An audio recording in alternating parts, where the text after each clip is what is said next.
Halo pemirsa, selamat pagi, selamat berakhir pekan. Hari ini Anda menyaksikan Selamat Pagi Indonesia bersama saya Valencia Belvins. Dan saya Jason Sambo, pemirsa, dan seperti biasa Selamat Pagi Indonesia akan menyajikan sejumlah informasi yang juga menjadi hot topic. Hot topic yang pertama, kemarin kita sama-sama melihat, menyaksikan Presiden Prabowo Subianto yang datang langsung ke wilayah Sumatera dan mengunjungi posko-posko pengungsian yang ada di sana, Pak. Iya, bertemu para pengungsi pemirsa yang terdampak banjir bandang.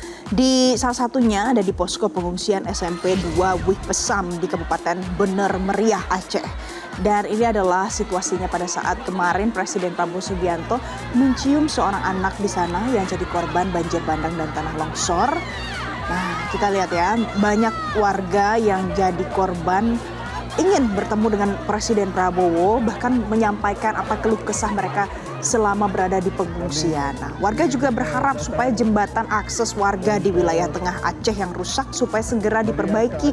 Ini sebenarnya untuk bisa kembali lagi membangun ekonomi warga di sana, Jason. Betul, dan kedatangan Presiden Prabowo di posko pengungsian di SMP 2 Wih Pesam ini tentunya diharapkan bisa membawa harapan untuk masyarakat yang ada di sana terkait dengan pembangunan kembali sejumlah bangunan rusak termasuk rumah-rumah mereka yang ada di sana.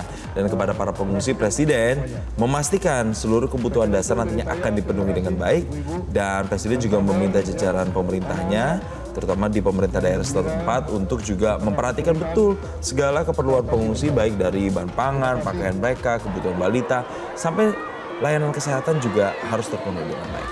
Ya, dan warga ini menyampaikan ya apa yang mereka butuhkan di sana. Karena pemirsa ada beberapa yang mengatakan, kalau masih ingat ya, ada satu video yang viral, potongan singkatnya, itu ada seorang anak kecil waktu ditanya, "Adek mau apa, mau minta apa sama Presiden?" Dibilang, Jason, mau minta air bersih katanya.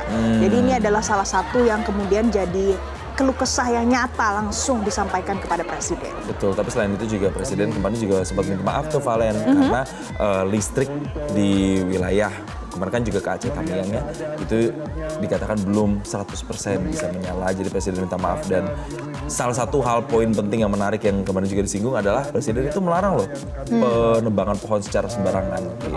Itu juga disampaikan ya. Dan pemirsa, ini adalah untuk menyambut kedatangan Presiden Prabowo Subianto berkunjung ke Sumatera Barat. Jadi pemerintah daerah Agam juga melakukan rapat bersama di posko utama bencana banjir dan tanah longsor di Pandopo, kantor Bupati Agam.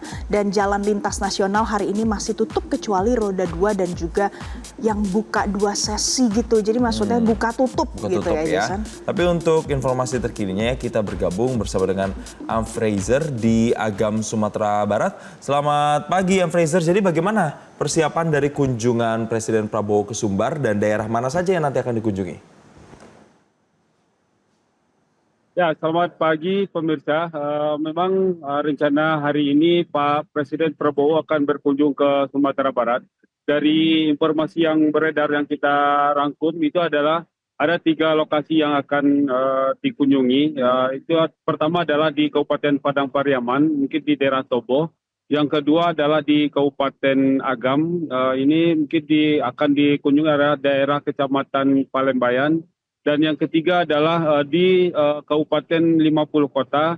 Ini lokasi terparah itu adalah di Kecamatan Gunung Emas atau tepatnya di Koto Tinggi. Nah, namun ini tentu saja masih tentatif. Kita belum dapat informasi atau rundown yang pas atas kunjungan dari Presiden ke Sumatera Barat. Dan untuk Kabupaten Agam sendiri, dari informasi Kominfo, Ibu Roza menyebutkan bahwa pihaknya sudah siap untuk menyambut kedatangan Presiden, terutama di daerah Pelembayan. Dan informasinya Presiden akan mendarat di Bandara Internasional Minangkabau sekitar pukul 9 pagi ini, dan dari jam 11 nanti baru akan meluncur ke Pelembayan atau Kabupaten Agam. Kembali ke studio. Oke, Fraser, satu lagi. Jadi apa update terkini soal jalan lintas nasional di sana? Apakah sudah ada yang bisa dilewati oleh kendaraan roda 4? Ya, untuk kondisi jalan nasional yang menghubungkan Kota Padang dengan Padang Panjang atau Bukit Tinggi, hingga saat ini memang masih ditutup total untuk kendaraan roda 4. Dan sebelumnya memang ada upaya membuka untuk jalur kendaraan roda 2, terutama pada pagi jam 6 dan sampai pukul 8 pagi dan pada sore hari pukul 16.30 hingga pukul 18.30. Nah, namun beberapa hari terakhir ini ada petugas kecolongan mobil-mobil selain mobil petugas dari HKI juga melintas di kawasan Malibuana ini sehingga ini akan mengganggu aktivitas perbaikan Jalan Malibuana yang target mereka adalah tanggal 16 sudah bisa dilewati oleh kendaraan roda 4. Nah, makanya pada hari ini Jalan Malibuana ini akan ditutup dengan menggunakan portal semen dan hanya dibuka untuk kendaraan roda 2 saja. Jadi hingga tanggal 16 kendaraan roda 4 benar-benar tidak bisa melewati Jalan Malibuana ini kecuali mobil petugas HKI atau dari proyek yang sedang melakukan perbaikan Jalan Malibuana ini. Kembali ke studio. Baik, terima kasih Fraser atas informasi langsung dari Anda. Nanti akan kami update kembali dari sana. Selamat bertugas kembali. Oke. Pemirsa, saya punya informasi menarik yang gak kalah menarik. Ini adalah soal tim panjat tebing Indonesia yang berhasil mempersembahkan 2 emas bagi Merah Putih. Tim lead putra maupun putri kompak untuk tampil mendominasi di gelaran SEA Games Thailand 2025. Ya, Kita ini lihat. tentunya menjadi sumbangan medali ya, emas untuk Indonesia. Jadi, tim panjat tebing Indonesia ini memulai perjalanan mereka di SEA Games Thailand 2025 dengan manis setelah mempersembahkan 2 medali emas di hari kemarin nih, Jumat malam. Dan kedua medali emas ini dipersembahkan oleh tim lead putra dan tim lead putri. Kedua tim sama mampu untuk tampil dominan sejak babak kualifikasi sampai akhirnya ini berhasil mengawinkan emas. Jadi selamat ya untuk mereka ya. Oke, siapa yang nonton? Kamu nonton nggak Jason ini? Iya, ini aksinya memang Keren. mendebarkan ya. Jadi yang menjalani debut di pesta olahraga terbesar se-Asia Tenggara ini Alma Ariela Sani, pemirsa. Beraksi dengan penuh kepercayaan diri dan menjadi satu-satunya pemanjat yang menyentuh puncak.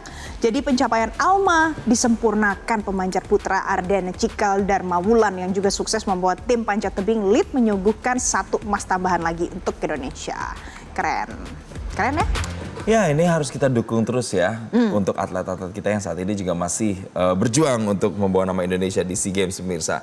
Tapi kalau yang berikut ini kayaknya nggak patut dicontoh apalagi didukungnya. Oke. Ya, karena Valen masih ingat hot topic yang kemarin kita bawakan yang diduga ada pengeroyokan, ada pembakaran ya. Satu yang meninggal kan? Sampai ada 1 yang meninggal. Nah, ini akhirnya ketahuan nih. Jadi Polri menetapkan ada 6 anggota Satuan Pelayanan Markas atau Yanma Mabes Polri sebagai tersangka kasus pengeroyokan 2 debt collector hingga tewas di kawasan Kalibata, Jakarta Selatan. Jadi ini pemirsa konferensi persnya hari Jumat malam kemarin di Polda Metro Jaya. Ada Karopenmas Polri Brigjen Pol Truno Yudo menunjukkan 6 terduga pelaku yang sudah pakai baju oranye, berarti sudah jadi tersangka yang merupakan anggota Polri. Nah, penetapan tersangka terhadap 6 anggota Polri ini dilakukan setelah ada olah TKP, kemudian mengamankan alat bukti dan juga sudah memeriksa belasan saksi. Ada 6 personel Yanma Polri ditetapkan jadi tersangka adalah Bribda JLA, Bribda RGW, Bribda IAB, Bribda IAM, Bribda BN, dan Bribda AM. Ya, kalau kita melihat Polri juga menjelaskan bahwa peristiwa ini bermula ketika 2 debt collector menghentikan sebuah sepeda motor di area TMP Kalibata, tempatnya itu Kamis sore kejadiannya, dan motor tersebut digunakan oleh seorang anggota Polri yang kemudian ini nih memicu reaksi dan kemudian berujung pada tindak penganiayaan hingga menyebabkan kedua debt collector tersebut meninggal dunia. Jadi itulah akar permasalahannya dari pengeroyokan yang terjadi. Jelajahi cara baru mendapatkan informasi. Download Metro TV Extend sekarang.